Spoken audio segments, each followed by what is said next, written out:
आज हिंदी का गद्य खंड अध्याय 1 श्रम विभाजन और जाति प्रथा का ऑब्जेक्टिव हम बनाने जा रहे हैं। पहला नंबर ऑब्जेक्टिव कहता है और हम लिख रखे हैं कि श्रम विभाजन और जाति प्रथा पाठ बाबा साहेब की किस भाषण का संपादित अंश है। तो आप जानते हैं कि ये अंश जो है एनिहिलेशन ऑफ कास्ट का है।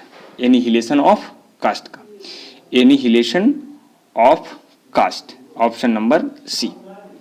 अगर अगला देखा जाए तो कहता श्रम विभाजन और जाति प्रथा। श्रम विभाजन और जाति प्रथा के लेखक कौन है? तो आप जानते हैं कि इनका लेखक कौन है? भीमराव अंबेडकर। कौन है? भीमराव अंबेडकर। अगर 3 नंबर क्वेश्चन देखा जाए तो कहता भीमराव अंबेडकर का जन्म कब हुआ था? तो भीमराव अंबेडकर का जन्म बाबू 14 अप्रैल 1891 में हुआ था। कब? 14 अप्रैल 1891 में, मतलब कि ऑप्शन नंबर बी। अगर अगला देखा जाए तो 4 नंबर क्वेश्चन कहता है कि डॉक्टर अंबेडकर का जन्म किस राज्य में हुआ था? क्या हुआ? उत्तर प्रदेश में हुआ था, मध्य प्रदेश में हुआ था, हिमाचल प्रदेश में हुआ था या बिहार में हुआ था? तो आप लोग बिहार ना मार दें, इनका जन्म जो हुआ था वह मध्य प्रदेश में हुआ था। कहाँ हुआ था? मध्य प्रदेश में। ठीक है। 5वां नंबर क्वेश्चन देखा जाए तो इसमें कहता है अंबेडकर, भीमराव अंबेडकर की मृत्यु कब हुई थी? भीमराव अंबेडकर की मृत्यु ऑप्शन 1 में दिया है कि 1965 में, दिसंबर 1956 में, फरवरी 1914 में या मार्च 1865 में।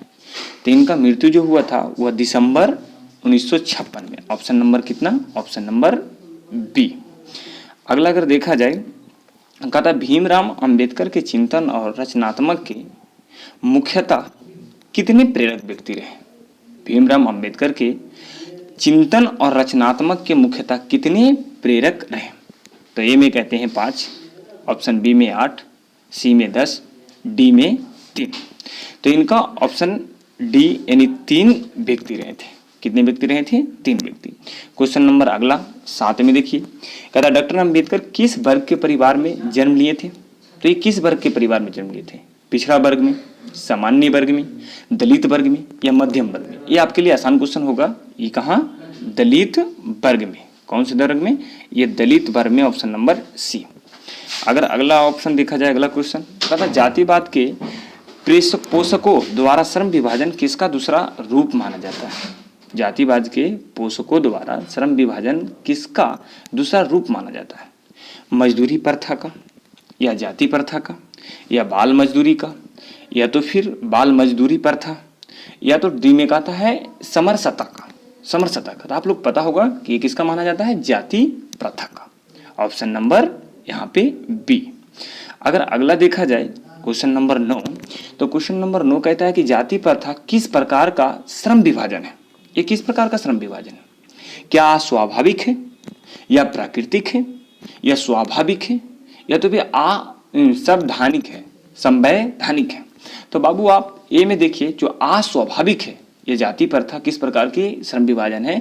तो अस्वाभाविक है। ये स्वाभाविक नहीं छोटे, ये अस्वाभाविक है, मतलब कि ऑप्शन नंबर आपका ए।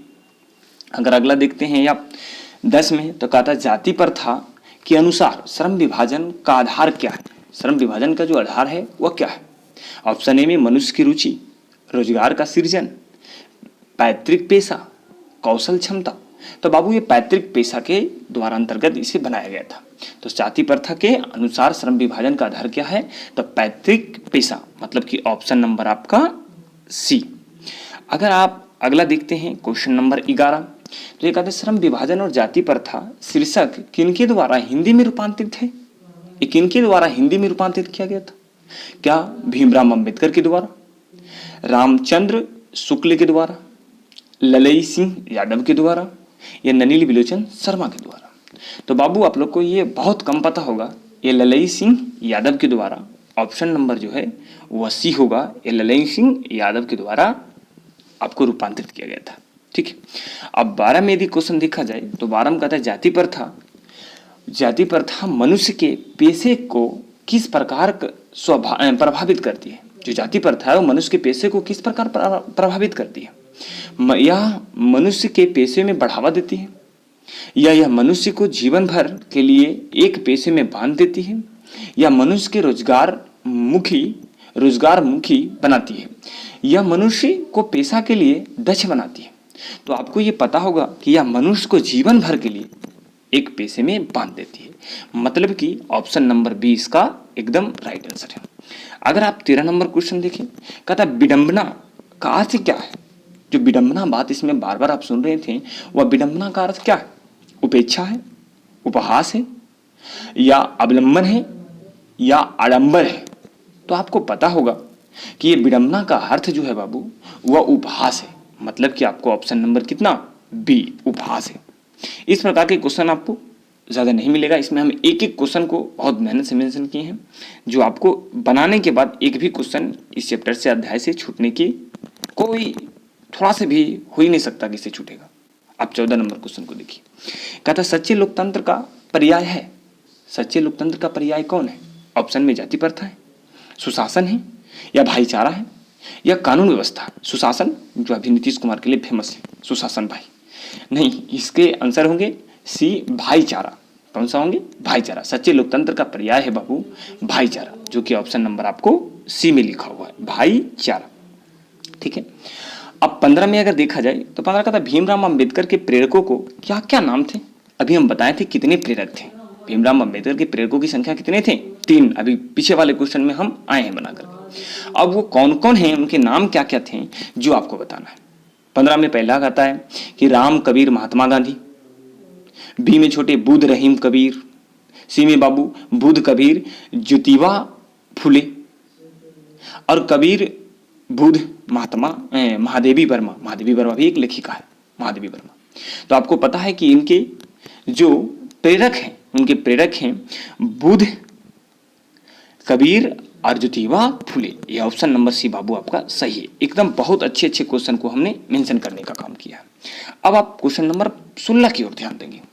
16 कहता है छोटे कि बाबा साहेब अम्बेडकर संपूर्ण वाङ्मय नाम की पुस्तक कितने खंडों में प्रकाशित हो गई थी? बाबा साहेब अम्बेडकर संपूर्ण वाङ्मय नाम की पुस्तक कितने खंडों में प्रकाशित हो गई है? कितने खंड में प्रकाशित हो गई?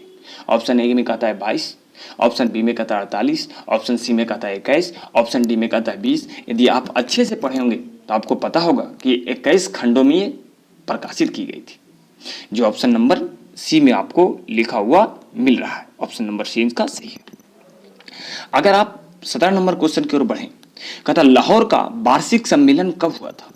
लाहौर का वार्षिक सम्मेलन कब हुआ था? क्या 1935 में हुआ था, बी में 1936 में हुआ था, या सी में 1835 में हुआ था, या 1836 में हुआ था? तो आप लोग को पता है कि ये 1900 लाहौर का वार्षिक सम्मेलन जो है वो 1936 में हुआ था। Option number B. 18 देखा जाए, 18 यदि आप देखते हैं तो 18 क्वेश्चन लिखा हुआ है कि डॉक्टर भीमराव अंबेडकर के रचनात्मक के प्रेरक व्यक्ति थे। वही वाला बात आ गया। अभी 3 लोगों का कौन कौन हम सिखाए थे, तो उनमें से देखो कौन आए होंगे? महात्मा गांधी नहीं जी, ज्योतिबा फुले यस, गोपाल कृष्ण गोखले और विवेकानंद नहीं। इनका ऑप्शन नंबर कौन सा होगा? आप लोग जान रहे हैं कि इनका ऑप्शन नंबर बी होगा, ज्योतिबा फुले। अगर आप अगला देखते हैं 19 की ओर, तो कहता है किनके प्रोत्साहन पर बाबा साहेब उच्चतर शिक्षा हेतु न्यूयॉर्क गए थे? आपको पता है कि किनके प्रोत्साहन पर बाबा साहेब उच्चतर शिक्षा हेतु न्यूयॉर्क गए थे? 1 में काशी नरेश, 2 में पाटियाला नरेश, सी में बड़ौदा नरेश, डी में दरभंगा नरेश। तो आपको पता होगा कि बड़ौदा नरेश के प्रोत्साहन के बाद बाबा साहेब कहाँ गए थे? न्यूयॉर्क उच्च शिक्षा के लिए गए थे।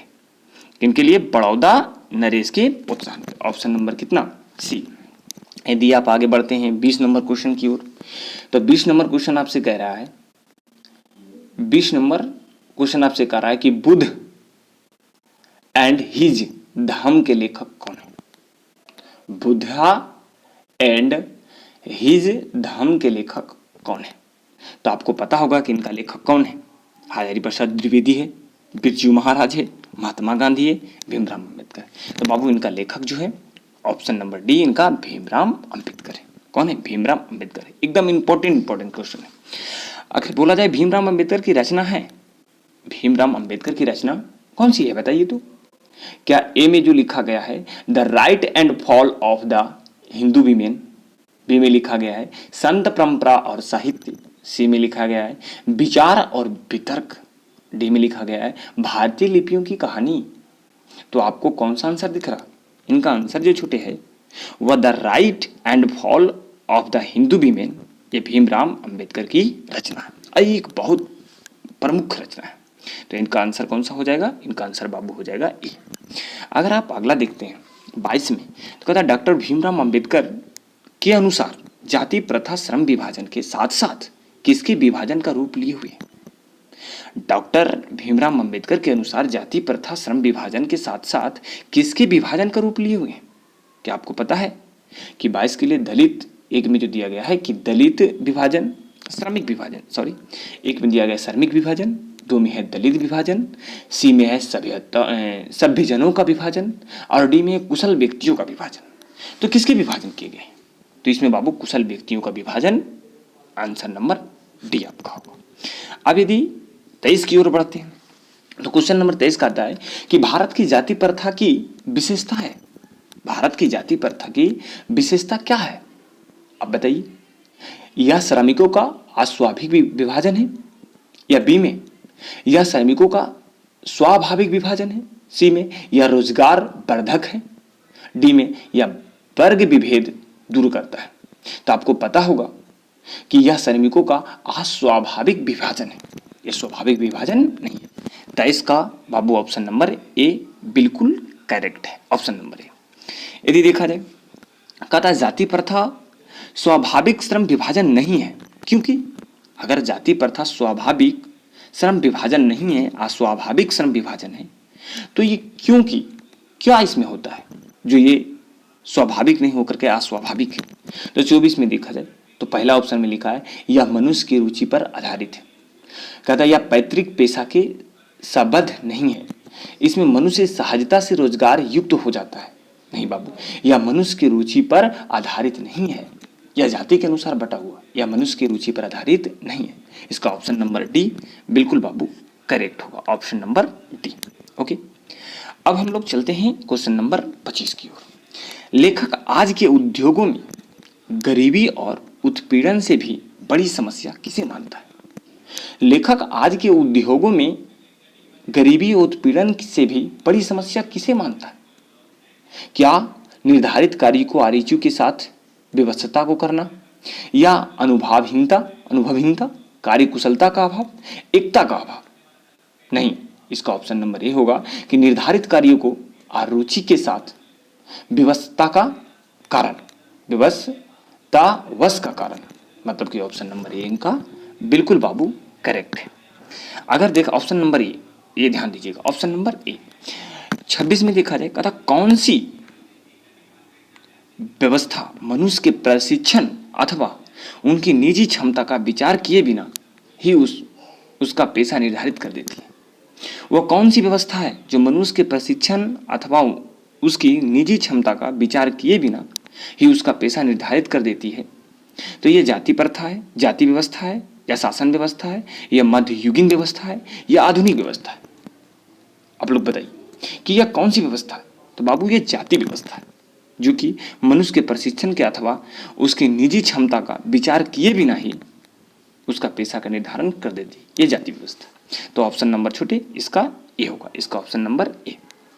अगला देखा जाए 27 में, कहा था आधुनिक मनु कहा गया है। आधुनिक मीरा किसे कहा गया है, ये आप कमेंट में लिखेंगे, और यहां बताना है कि आधुनिक मनु किसे कहा गया है।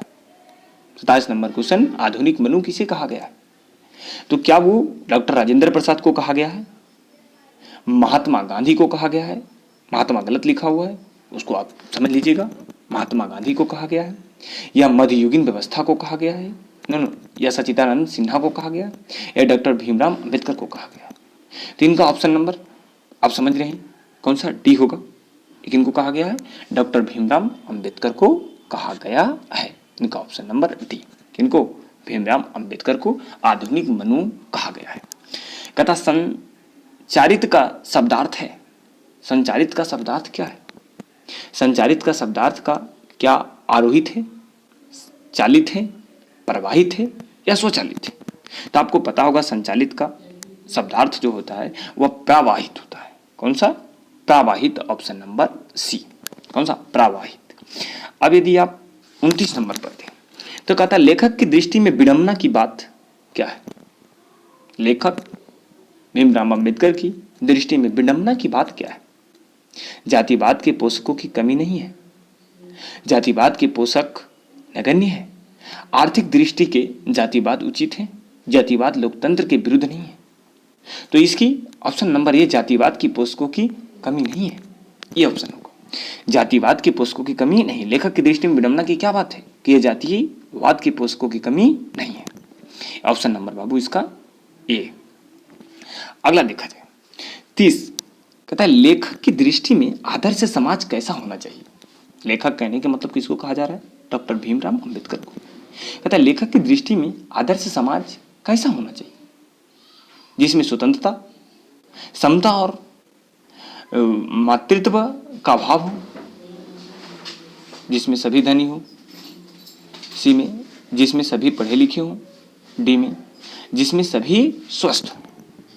तो आपको पता होगा कि लेखक की दृष्टि में आदर्श समाज जिसमें स्वतंत्रता, समता और मातृत्व का भाव हो वही कहलाता है। मतलब कि ऑप्शन नंबर आपका ए बिल्कुल करेक्ट है बाबू।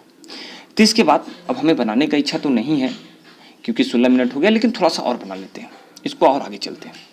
कहता है लेखक बेरोजगारी का प्रमुख और प्रत्यक्ष कारण किसे मानते हैं? लेखक बेरोजगारी का प्रमुख और प्रत्यक्ष कारण किसे मानते हैं? क्या शिक्षा को मानते हैं, जनसंख्या को मानते हैं, जाति प्रथा को मानते हैं, या तो फिर उद्योग धंधों की कमी को मानते हैं? तो आपको पता होगा कि लेखक बेरोजगारी का प्रमुख प्रत्यक्ष कारण जाति प्रथा को मानते हैं। लेखक कहने का मतलब भीमराव अंबेडकर जाति प्रथा को मानते हैं। डॉक्टर भीमराव अंबेडकर का जन्म कहाँ हुआ है? आपको मैंने बताया था, वहां मध्य प्रदेश से लिखा हुआ था, बशर्ते यहां गांव का नाम भी आ गया है कि महू मध्य प्रदेश है या गोरखपुर उत्तर प्रदेश है या डुमराव बिहार है या दानकुनी पश्चिम बंगाल है। तो बाबू मध्य प्रदेश में महू ग्राम में इनका जन्म हुआ था। तो ऑप्शन नंबर ए छूटे, इसका बिल्कुल बाबू करेक्ट है।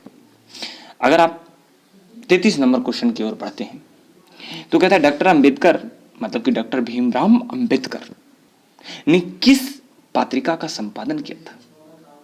उज्ज्वल भारत का, या तो फिर उड़ता भारत का, या बहिष्कृत भारत का, या पुरस्कृत भारत का? तो डॉक्टर भीमराव अंबेडकर ने किस पत्रिका का संपादन किया था? बहिष्कृत भारत का। थोड़ा सा ये कुट्टी की भी लगा हुआ था, बहिष्कृत भारत का, ऑप्शन नंबर सी। 34 में पढ़ा दे। कहता भारतीय संविधान के निर्माता के रूप में हम किन्हें जानते हैं? ये तो हमें बताने की चीज नहीं है कि भारतीय संविधान के निर्माता के रूप में हम किन्हें जानते हैं। जिनके संविधान लेकर के चल रहे हैं उन्हें आखिर कैसे हम बुलाते? हम इस क्वेश्चन को बनाकर अपने आप में अच्छी फील नहीं करेंगे, इसलिए इस क्वेश्चन को हम छोड़ते हैं और उनका नाम हम ले लेते हैं भीमराव अंबेडकर को। संविधान, भारतीय संविधान के निर्माता के रूप में हम भीमराव अंबेडकर को मानते हैं। एक एक क्वेश्चन को बाबू एकदम बारीकी से मेंशन किया गया। कृपया आप इसे मेहनत करके थोड़ा सा पढ़ लें, नहीं भी पढ़े होंगे आज कर लें, एक भी ऑब्जेक्टिव नहीं छूटेगी, मेरी गारंटी। डॉक्टर अंबेडकर का बाड़मेर हिंदी में कितने खंडों में प्रकाशित हो चुकी है? जी बाबू, क्वेश्चन नंबर 35 कि डॉक्टर अंबेडकर का बाड़मेर हिंदी के कितने खंडों में प्रकाशित हो चुकी है? बाड़मेर जो है वह कितने में प्रकाशित हो चुकी है? क्या 15 खंडों में, क्या 17 खंडों में, क्या 19 खंडों में, या 21 खंडों में? आपको पता होगा, आप लोग अच्छे विद्यार्थी हैं, पढ़े लिखे हैं, कि 21 खंडों में प्रकाशित हुआ था, इसलिए हमने ऑप्शन नंबर डी को लगा दिया। आधुनिक कहता है 36 में, आधुनिक सभ्य समाज कार्य कुशलता के लिए किसे आवश्यक मानता है? किसे आवश्यक मानता है कि क्या होनी चाहिए? जो आधुनिक सभी समाज कार्य कुशलता के लिए किसके आवश्यक मानता है? क्या ए में श्रम विभाजन को, क्या धन विभाजन को, क्या जन विभाजन को, जाति विभाजन को? नहीं बाबू, ये श्रम विभाजन को मानता है। किनको? श्रम में विभाजन को। ऑप्शन नंबर ए छोटे सही है। अब हम लोग 36 की ओर बढ़ते, 37 की ओर बढ़ते हैं। कहता डॉक्टर भीमराव अंबेडकर के पिता का नाम क्या था? देखो रे बाबू, छोटा छोटा सा बात को मेंशन किया गया है। डॉक्टर भीमराव अंबेडकर के पिता का नाम क्या था? क्या आप बता पाएंगे? 37 का ऑप्शन है रामदेव बाबा है क्या? नहीं, रामदेव सकपाल, रामजी सकपाल, आओ राम किशुन सकपाल, राधे राम सकपाल। आप अगर बढ़िया से पढ़े होंगे तो आपको सर बताए होंगे कि रामजी सकपाल इनके पिताजी का नाम था। हमें तो श्री रामजी सकपाल कहनी चाहिए, लेकिन ऑप्शन बड़े होने के कारण हमने नहीं लगाया। अब 38 नंबर कहता डॉक्टर भीमराव अंबेडकर की माता का नाम क्या था? डॉक्टर भीमराव अंबेडकर के माता का नाम क्या था? क्या रानीबाई था, कुंतीबाई था, शीलाबाई था या भीमाबाई था? भीमराव अंबेडकर मतलब कि इनकी मम्मी की नाम भीमाबाई था। अब हम लोग बाबू अगले क्वेश्चन की ओर बढ़ते हैं। 39 डॉक्टर अंबेडकर ने पीएचडी की उपाधि कब प्राप्त की थी? पीएचडी की उपाधि कब प्राप्त की थी? क्या आपको पता है? 1920 में, 1918 में या 1916 में या 1914 में? तो आपको पता होगा, ये बहुत गहराई से क्वेश्चन को उठाया गया है, जिसका 1916 ईस्वी में इन्होंने पीएचडी की उपाधि प्राप्त की थी। ऑप्शन नंबर सी बाबू एकदम आपका करेक्ट है, ऑप्शन नंबर सी। अगर 40 में देखा जाए तो the caste in India their mechanism किनकी रचना है? The caste in India their mechanism किनकी रचना है? भीमराव अंबेडकर की, राम मनोहर लोहिया की या महात्मा गांधी की या सुखदेव की? तो बाबू ये भीमराव अंबेडकर की एक रचना है, the caste in India their mechanism, option number A correct. 41 की ओर बढ़ते हैं। कहता मुख्य नायक क्या है? क्या अखबार है, क्या पत्रिका है, क्या पुस्तक है, क्या कहानी संग्रह है? तो आपको पता होगा कि इनका मुख्य नायक क्या है। तो मुख्य नायक बाबू एक पत्रिका है। पत्रिका और अखबार में क्या अंतर होता है, आप हमें कमेंट थोड़ा कीजिएगा। अब 42 नंबर क्वेश्चन की ओर बढ़ते। कहता आधुनिक सभ्य समाज में कार्य कुशलता के लिए किसकी आवश्यक माना गया है? आधुनिक सभ्य समाज में कार्य कुशलता के लिए किसकी आवश्यक माना गया है? जाति प्रथा को, कार्य कुशलता को, वर्ण विभाजन को या श्रम विभाजन को? तो आपको पता होगा कि ये श्रम विभाजन को माना गया है। किसको? श्रम विभाजन को। ऑप्शन नंबर ऑप्शन नंबर बाबू डी। अगर अगले नंबर क्वेश्चन की ओर बढ़ते हैं हम लोग 43। टोटल इसमें क्वेश्चनों की संख्या हमने 48 दी है, इनसे बाहर कभी नहीं आएगा। एक बार स्टार्ट कीजिए वीडियो, टोटल देख लीजिए। कहता जाति प्रथा भारत में क्यों एक प्रमुख कारण बनी है? जाति प्रथा भारत में आज भी एक प्रमुख कारण बनी, क्यों? आपको पता है?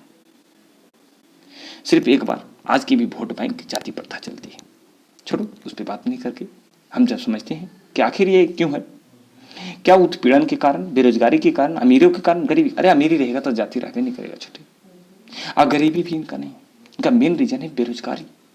इनका मेन रीजन क्या है? बेरोजगारी। तो आप इनको ऑप्शन नंबर बी की ओर टिक करेंगे, बेरोजगारी। क्या? बेरोजगारी। ओके। कहता 44 में बाबा साहेब मतलब कि भीमराव अंबेडकर का विख्यात भाषण में से कौन सा है? भारत भक्त ऑफ कास्ट या बी नाकेन के प्रबंध या इनहिलेशन ऑफ कास्ट या इनमें से कोई नहीं? क्या आपको पता है कि इनहिलेशन ऑफ कास्ट ये बहुत विख्यात भाषण है, इसलिए इसका आंसर छोटे सी होगा। इसका आंसर सी होगा। हम पढ़ते हैं 45 की ओर। भीमराव अंबेडकर ने निम्न में से किसकी रचना की है? बहादुर की? नहीं छोटे, पता है तुमको। नाखून क्यों बढ़ते हैं? हजारी प्रसाद, आगे नहीं बोलेंगे। जाति प्रथा और श्रम विभाजन। भारत से हम क्या सीखें, ये भी आपको कमेंट में लिखना है कि कौन इसको लिखे हैं। ऑप्शन नंबर सी इनका सही होगा। भीमराव अंबेडकर की निम्न से कौन सी रचना है? जाति प्रथा और श्रम विभाजन। 46 की ओर। श्रम विभाजन और जाति प्रथा गद्य की कौन सी विद्या है? ये छोटे गद्य की कौन सा विद्या है बाबू?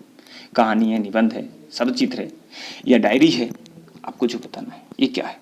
तो बाबू ये एक निबंध है। या ये क्या है? निबंध है। ऑप्शन नंबर बाबू बी। अब हम 47 की ओर बढ़ते हैं। कहता सभ्य समाज श्रम विभाजन के लिए किसको आवश्यक मानता है? किसको आवश्यक मानता है? कार्य कुशलता को, जाति प्रथा को, वर्ण विभाजन को, उपरोक्त कोई नहीं। किसको मानता है? तो आपको पता होगा कि ये कार्य कुशलता को आवश्यक मानता है। ऑप्शन नंबर कौन सा? ए, कार्य कुशलता को। लास्ट आज का क्वेश्चन छोटे, भारतीय संविधान के निर्माण में महत्वपूर्ण भूमिका किसकी है? ये बताने की बात नहीं है कि भारतीय संविधान की निर्माण में महत्वपूर्ण भूमिका किनकी है। ये तो आप कमेंट में लिख दीजिएगा। I meet you next day. Bye bye छोटे, बाय बाय। आपको ये लिख देना है। आपको सारा यदि मैथ साइंस के ऑब्जेक्टिव चाहिए तो आप मैथ्स बाई पीके यादव पर जा करके सर्च कर सकते हैं। मैंने क्या बताया, थोड़ा सा हमें उसे सर्च कर दें। देखो, मैथ्स बाई पीके यादव, उसको हम लिख देते हैं छोटे बगल में, पीके यादव, मैथ्स बाई पीके यादव। यहाँ छोटे हमारे हाथ बैठे हुए नहीं है, थोड़ा दिक्कत होती है लिखने में। Okay, I meet you next day. Bye bye.